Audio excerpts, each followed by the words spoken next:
According to the building's management team, welding sparks set construction materials on the 64th floor aflame.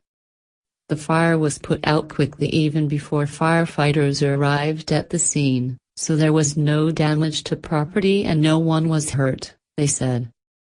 The landmark 81 is currently Vietnam's tallest building with a height of 461.5 meters. It hosts retail outlets of major international and domestic brands, movie theaters and other entertainment facilities, including an indoor ice skating ring, and eateries serving cuisine from many countries.